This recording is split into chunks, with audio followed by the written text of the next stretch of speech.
So you think veganism is funny? Okay. What part? Maybe it's the compassion that we have for other beings? Or perhaps our unwillingness to participate in activities that we have strong moral objections to? Could it be our dedication? The annoying plant-based products that we buy? Or the intolerable way that we try to encourage others to not participate in violence? Surely we can't be serious with this whole, self-righteous talk about speciesism and sentience. We should both always be willing and able to take a bacon joke, no matter what the circumstances, because, after all, you guys are just poking fun at our silly dietary habits, right? Dietary habits. Hey, maybe we're wrong. Maybe there really is something funny about veganism. Let's explore it together. Picture this. A vegan says something like, all animals are sentient and deserve the rights of all other sentient beings. And a non-vegan says something like, bacon! Now let's try the same scenario with another movement that also advocated for rights for the oppressed, particularly due to the premise of their lack of intelligence, inferior nature, inability to fend for themselves if left up to their own devices, and the natural order of things. Picture a civil rights activist saying something like, all people are sentient and capable and deserve the rights that other human beings enjoy. And let's say a slaver sympathizer said something like, lynching.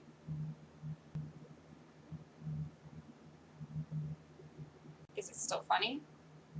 Right about now is when non-vegans will inevitably get incredibly upset that I just compared the suffering of non-human animals to human slavery, with the argument that non-human animals could never suffer the same amount as human beings could, despite the enormous scale on which human beings have commodified, bred, broken, used, and discarded non-human animals in virtually every industry that utilizes them as capital, and the fact that science has declared their sentience.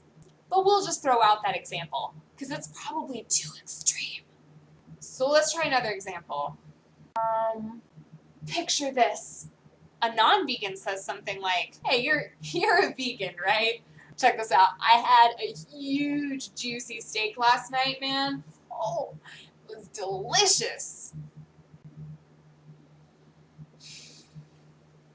But how about like this?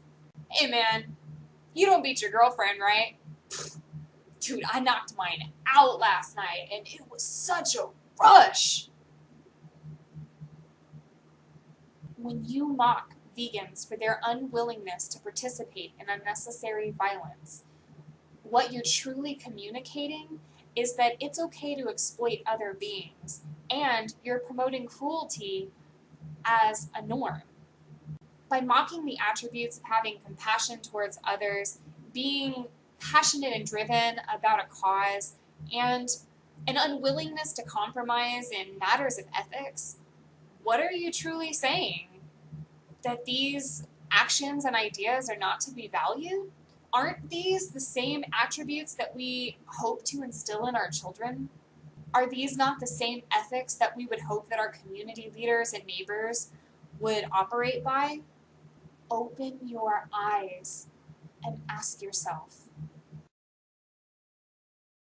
We have the power to lord it over them and do with them as we please, and so we do. Now, might makes right has a rich history in human behavior. It underscored long-term colonialism that European countries had over other countries in the world, marched in and essentially took over and told people what to do for those who took them over. The African slave trade is another profound illustration of might makes right. The subjugation of women's rights and the denial of civil rights are all illustrations, human illustrations, of this might makes right way of thinking. Is it still funny? Funny? Funny? Funny? Funny? Funny? Funny? Funny? Funny? Funny? Funny?